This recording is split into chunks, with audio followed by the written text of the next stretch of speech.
to welcome Dr. Pawan Goenka, Chairman of InSpace. He'll be in conversation with Sajit Mangat on accelerating the space economy.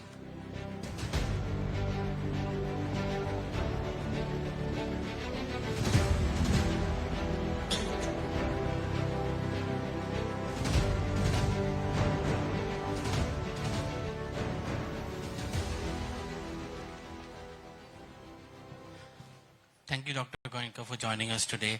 Let me begin by this journey for private sector in this space.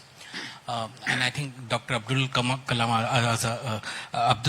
Kalam had a big role in that sense that he got the private sector into not only defense but into space as well. From that time to now, what has been the journey for many of the private sector companies? So let me first observe that as I was listening to these youngsters from Amrita, I was going back to my days in college. And in that time, if somebody asked me to face this crowd, I'll probably freeze and not a single word will come out of my mouth. And the confidence that these youngsters have and the content that they had in their communication was absolutely, absolutely amazing. And I think that's the power of youth that India has. That doesn't matter which sector we are in. If we do everything right and if we work with a common goal, we can excel in any sector, whether it's space, agriculture, automobile, or whatever it might be. And that's really a very strong power that we have. Second observation that I have is that this is the second time in a row that IEC is including space in it. So which means that space now is not just about R&D and Chandrayaan and Gaganyaan, it's about economy. And as you pointed out that we are looking at $44 billion economy by 2033. And clearly we are on that path. It will be a steep curve, starting slow, and I will talk about that. And third point for me is that often my audience is all the people in the space sector. Today I think there's nobody here from the space sector, the general audience. So I hope that you go back not just learning something more about your space, but thinking about how space can help you in your business. How do you use space technology to further your needs in your business, whatever the business you might be in. And you'll be surprised at how many places, in how many sectors, space can play a very positive role in helping to run business. Now coming to your question about the journey that we have had in the last 4 or 5 years. So space reforms came in India in 2020, at the time of the peak of COVID. And then InSpace was established about a year later. The space policy was released in 23. And many other things have happened in terms of regulatory reforms to make space become a democratized sector and not something which is purview only of ISRO. And the journey has been absolutely amazing. I don't think that even the Prime Minister at the time that they were thinking about setting up this space reforms would have imagined how much would have happened in the 4 years. And credit completely goes to the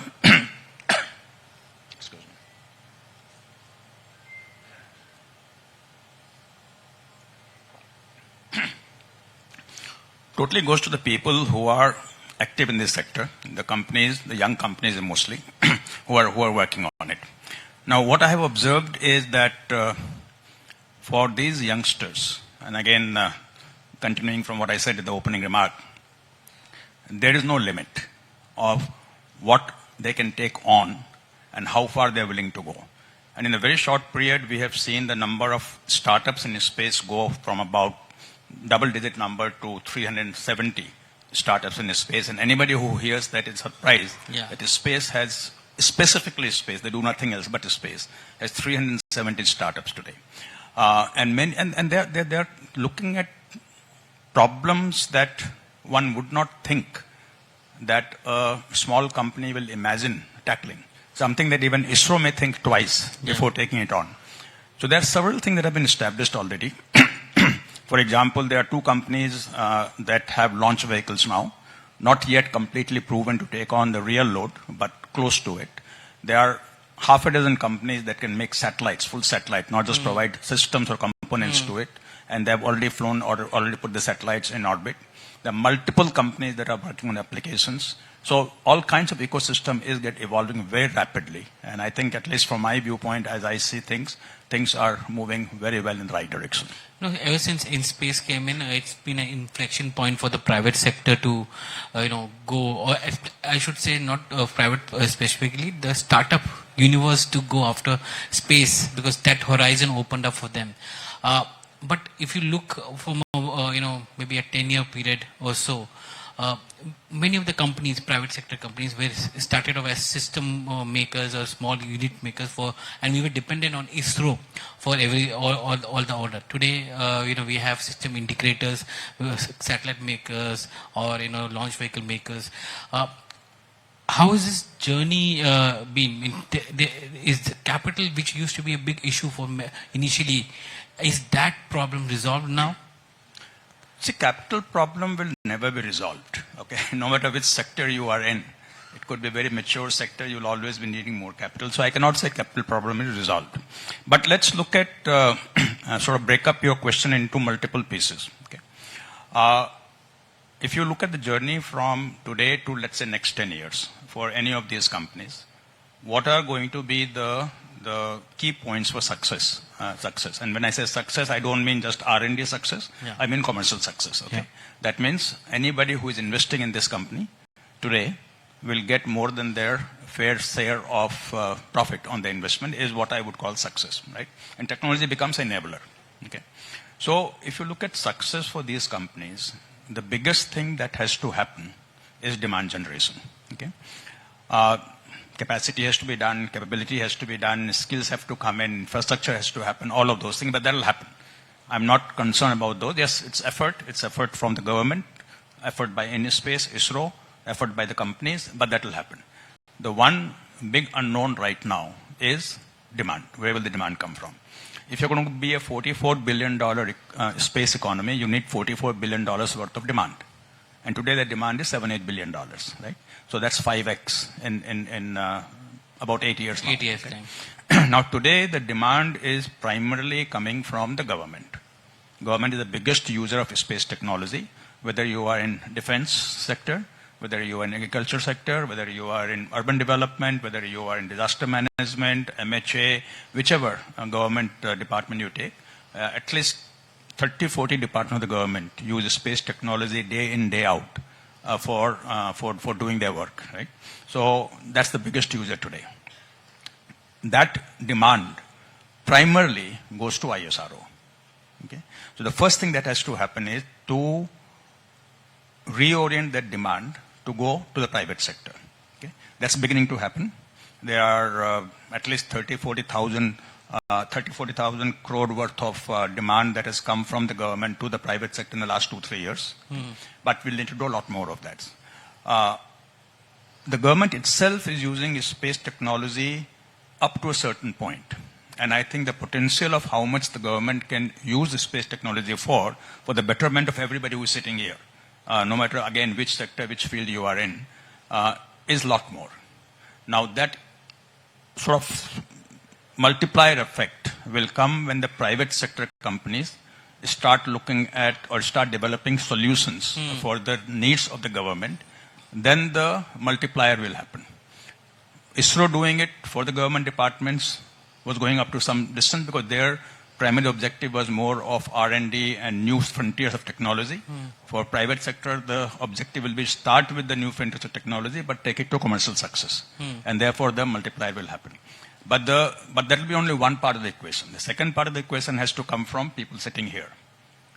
Where will they bring demand into the space technology or space sector and go to the private sector companies and say, I'm running this business, tell me how you can help me and find a solution for my problem using space technology. And I think the potential there is a lot more than what anybody can imagine sitting here today. Okay? And third is, how do we leverage the global markets, where we take our expertise in components and systems, which is very well proven over the last several decades, and become a global supplier. But that is only step one. Step two will be, how do we provide the higher-end solutions? The satellites, the payloads, the data applications. And that's where the third piece of demand will come. So we have to bring all of these things together to take us to that level 8 years from now, and that will be the biggest thing of success. Now, touching upon funding, which of course is the second biggest issue, because all startups require, for any space startup to start making money, will be 3, 4, 5 years affair at least, right? So they have to have funding coming from investors, and the good news is that that's beginning to happen now.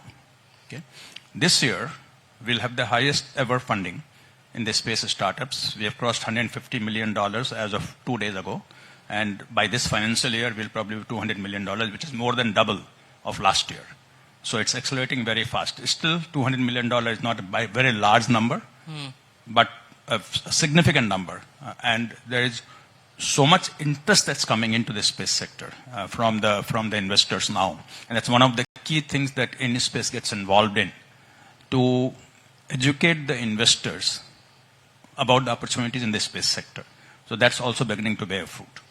One of the things which comes into play is when ISRO was there and government wanted services, ISRO would provide those services. It will take years to develop vehicles or satellites there. The profitability or the returns never come into play there, right? When private sector comes into play and when funding is behind them, there will always be discussion of returns on investment. I remember very clearly, a few years back, I was asking L&T that, you spend so much of, capital, shareholder capital on creating defense assets. Where is the returns coming from there? How do you manage returns in private sector? Because these are long gestation projects actually. So if you, any of you were here yesterday when Mr. Gadkari was talking, he said, "Mufat mein kuch nahi dena hai," right? So today, most of the government departments get solutions from ISRO free of cost, right? Which itself is changing in the government. Government has moved to a demand-driven mode. So if you, as the agriculture department, want ISRO to do something, you have to pay for it. ISRO will not put it in their budget, right? Yeah. So that starts putting a price on the value that you are getting from ISRO. The same model will then go to the private sector. Any space offering has to be priced at fair value, right? So whether you want data, or you want application program, or you want a satellite to be launched, or you want to have your own satellite, whatever it might be, and that price positioning has to be fair. Otherwise the industry cannot survive. Nobody is going to invest in a space startup to lose money. You have to have the visibility of price, of revenue, and visibility of profit. Revenue visibility will be first, and profit will be later, like any startup. First you work on top line and then bottom line. And how do you look at sustainability of orders here? Because when you're doing for the state or the for the government, it's based. The government becomes the biggest customer for you. How does the private sector de-risk themselves and not be dependent on only one customer? So see, unlike defense, where the customer is only one department, space is not like that. Government is not one department. Government is state governments. There are 23 state governments, including plus UTs, and there are 50 government departments. Each government department works independently when it comes to ordering space requirements, right? So it's not a single customer.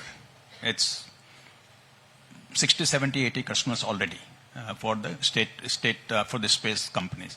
And then I think, but that, as I said, that's phase one. Phase two, we have to have the private sector come into becoming a customer for space products and services. And that's how we will de-risk. Otherwise, if you are working on a very small niche where there is only one government department, central government, that is interested as a customer, then you are running the risk of losing that customer and not getting the order, or somebody else coming in and taking that away from you.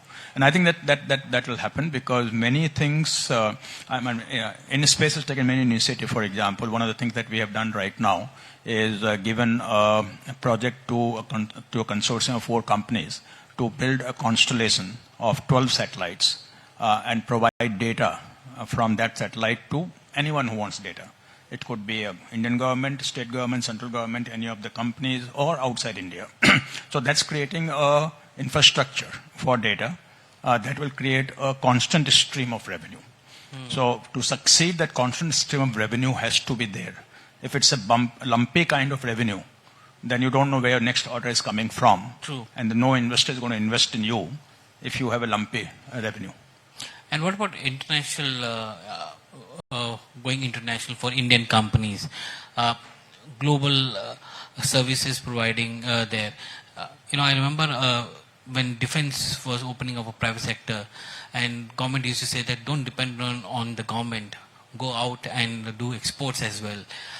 In this case, when we are talking about startups and private sector getting into space technology, is that an option? And if it's an option, how lucrative it is? It's not, I won't even call it an option, it's a must. It has to be done because in our target of $44 billion, we are targeting $11 billion coming from outside India. That means 25% revenue has to come from outside India. Now, again, the same thing. Where will this come from? The lowest hanging fruit is being a component supplier or system supplier to the bigger players in Europe or US or wherever else. Yeah. That will be probably phase one. But phase two, which is the more important phase, will become the supplier of space products to those nations who do not have a space technology but want to use a space for betterment of their country, right? So there are only about 10 nations that are space-faring nations who have space technology, okay? India probably will be about 5th in the ranking order, okay? Maybe 4th, maybe 5th, maybe 6th, depends on who you talk to. There are 100 plus countries that want to use space. 100 plus countries that want their own satellites. They want their own data collection. They want their own ground stations. They want their own application, right? India has to tap those markets. India has to become the preferred source, the country that you can trust from geopolitical viewpoint. Because in space, if you become too dependent on a country, that country can harm you, right? So therefore, you have to have the confidence that with this country, and India, fortunately, in a position where most countries do not see India as a political risk, right? So that's number one. But that in itself will not give you business. The business finally has to come from the quality of product and service that you supply and the price that you charge for it. And there, I think India will excel because the frugal sort of mindset that we have and known for globally applies to space sector as well as it applies to automotive, where a satellite that may cost X in Europe will cost 0.5X in India, right? Application program that might take Y to develop will take 0.5Y to develop in India. Therefore, India will be cost competitive. What we have to make sure that we don't sell our services on the basis of cost. We sell our services basis of technology and quality. Cost is your winning point. Okay, cost is not your selling point. You should sell based on quality and technology, and that's what, fortunately, all our startups today are not marketing themselves as an inexpensive source. They're marketing themselves as a source of getting the cutting-edge technology in whatever you're buying from them. You spoke about being frugal. India has always leaned on, low-cost missions. Our missions are much, cost effective as compared to any developed nations there, and we're using that now in a diplomacy as well, where we are using that in diplomacy as well, where space and satellite data sharing with global south in diplomacy as well. So from that point of view, there is what you call is the space diplomacy, and then an extension which is there, overextension of our our abilities there. Where do we draw a line on that? So see, diplomacy can take you only so far when it comes to business, right? So I don't think that we should be doing things for the sake of getting a political or a geopolitical benefit out of it, because then the private sector cannot do it. Private sector has to look at the commercial benefit coming out of whatever they do. And even the Indian government probably can do it only so far. So the space diplomacy could be a way to get in, but not a way to stay. The way to stay has to be based on sound commercial principle, where you are providing a service or a product better than anybody else can, right? Now, like any business, there is a initial marketing that you have to do. Therefore, if you want to get into a country, you may have to sell your product at a lower cost, lower than your cost, right? Any startup does that today. You first build your top line, then you worry about bottom line. So for a while, you may have to sell whatever you're selling at less than cost, but with the eventual aim of being profitable. The one advantage in this space, and many people here from various sectors would talk about customer stickiness, right? There are many sectors that have high customer stickiness and many that have very low customer stickiness. Space is a very high customer stickiness. Once you crack a business, it's with you. I mean, nobody's going to switch over to somebody else tomorrow because they walked in with a slightly lower price. And therefore, you have to slowly develop the market. It's not an easy market to crack because everybody is looking at the global south. China wants to be there, Europe wants to be there, US wants to be there, India wants to be there. You have to do it slowly, methodically, do it in a strategic manner, not in an ad hoc, tactical manner, and build certain markets where India is the strategic partner and Indian companies are the provider of the product and services. You know, you've led one of India's best automobile companies, Mahindra, and as part of that,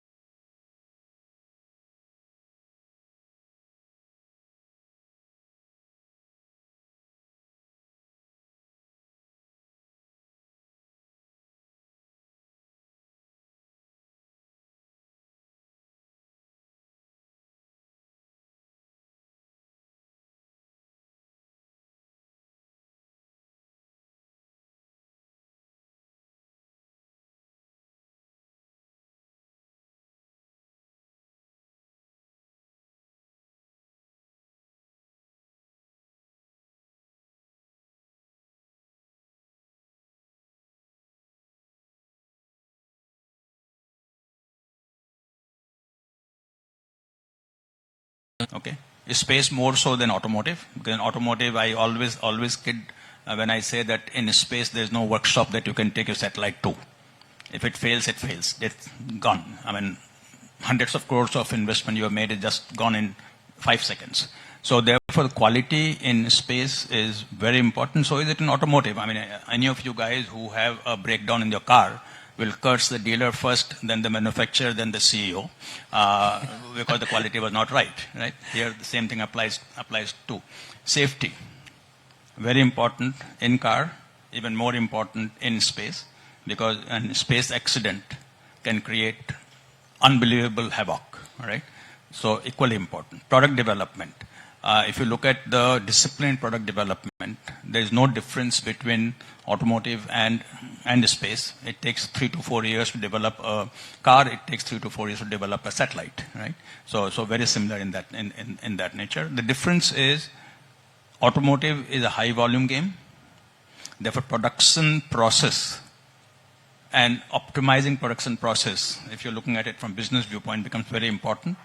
Space is not a high volume game. It's a high technology game. Therefore, production process is not as important. I won't say it's not important, not as important as it is in automotive. if you look at India's objective from a geopolitical standpoint, how do you see private sector's role and in-space role in ensuring this adequate supply chain available for space going forward, or space technology going forward? It's a very restrictive and exclusive club of people who supply those kind of equipment, or high precision equipments there. What kind of role private sector can play in to ensure that geopolitically we are well ahead of others? Look, private sector is not going to directly worry about geopolitics. Okay, that's the role of the government to ensure, and to some extent in space, to ensure that geopolitically we are doing right things. Now, what we are doing in space is that we have broken down our $44 billion target into small pieces. We have some 60 different objectives that we have to meet that goal. We are program managing each one of them to see how do we get there.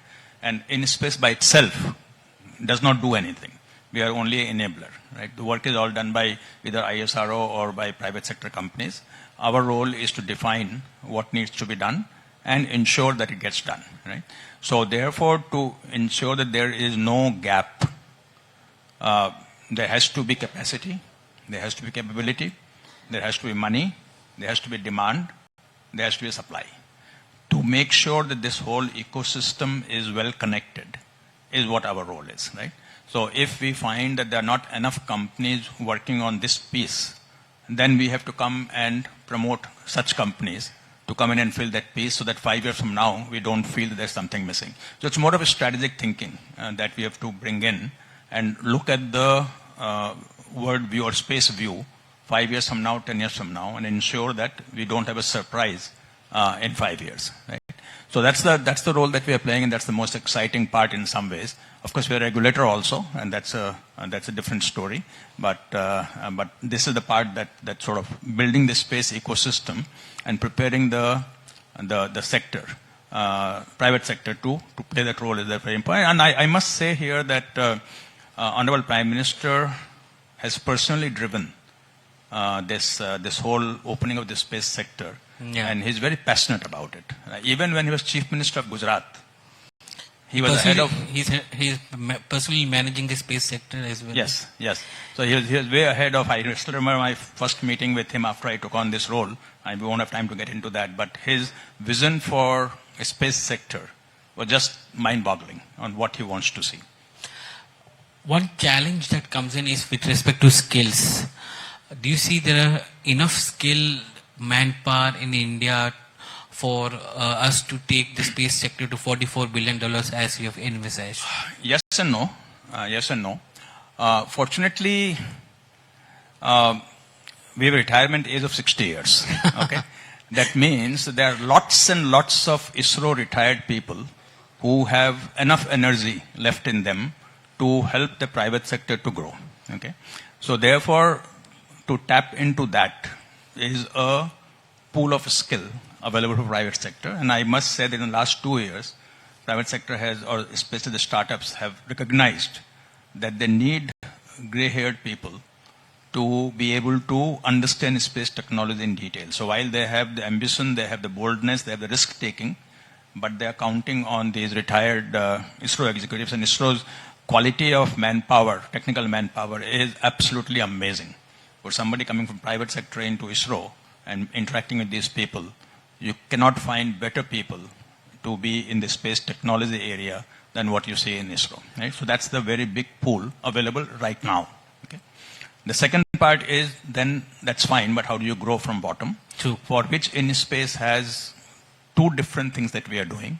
One is short-term skill development, where we have multiple courses that we offer for private sector companies, and there also we lean on the expertise of ISRO people to provide that training. And second is to get more and more colleges to start offering space technology courses, even degrees.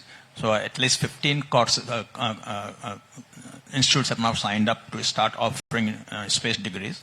And within next few years, you will see space becoming a part of a curriculum in many, many colleges in India. So that will then provide the pipeline. You know, nearly $300 million have been raised through private equity in space sector by startups.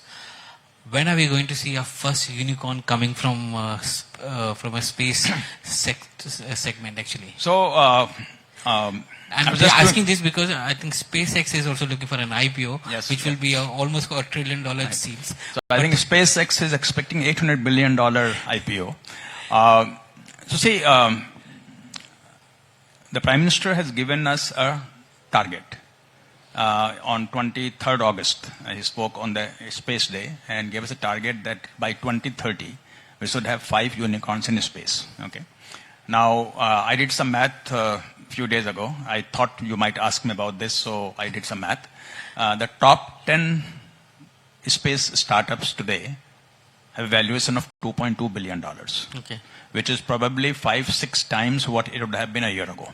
Right? Top 2 are at $500 million. Okay, there are 3 more at $200 million. Right? So I think the seeds of coming to the unicorn are already there. The 500 million ones, or maybe even the 250 million ones, will soon reach that point. I had long time ago mentioned that I would like to see the first unicorn by 31st March 2026. So there are 3.5 months left for that. I don't know if that will happen or not, but we are not very far from it. So I think if not that date, soon after that date, we should see our first unicorn.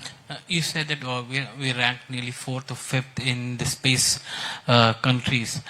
When will the first relaunch vehicle come from private sector or from ISRO? So if we look at ISRO's plans, we are few years away from a reusable launch vehicle. But there are many private sector companies that are coming to us with the plans to do a reusable launch vehicle. Now I must admit that putting on my technology hat and knowing what it takes to do these things, my first reaction is these guys don't know what they're talking about. It cannot happen. That's my first reaction. At the same time, don't undermine the power of youth, power of boldness, power of risk-taking. I think one of these guys might surprise us and may come out with a reusable launch vehicle even before ISRO does. But no matter what, I don't see a reusable launch vehicle owned either by ISRO or by an Indian private sector company in less than 3 to 4 years. I mean, 3 to 4 years, I'm not saying it will happen in 3 to 4 years, but certainly will not happen in 3 to 4 years. Sir, it's a new India. We have to move fast. So hopefully we will have one in next 3 years. Yeah. So see, look, if you look at even the launch vehicle, the farthest ahead in the private sector is Skyroot. It's probably taken them from the time they started seriously at least 6 years. And most likely they'll be able to have a successful launch in next month. That's the plan right now. If it slips a month, that's fine, but next couple of months. But it takes that long because as we used to say in younger days, it's not rocket science, right? Rocket science is rocket science, and rocket science is not something that child's play. It does take time, and it's very unforgiving. One mistake, even ISRO once in a while has a failure on, though ISRO has one of the best track record of any sort of agencies in the world. But even ISRO once in a while has a failure on the rocket. So it's a very difficult technology, and it's about as deep tech as it gets when it comes to space startups for them to work on it. And very, very happy to see that there are so many companies that are investing, startups that are really coming into space with really deep tech kind of ambition and not doing little bit of marketplace here and little bit marketplace there, but really doing technology development, going far beyond where ISRO is. Dr. Goenka, it was a pleasure talking to you today. Thank you very much for joining us today. Thank you.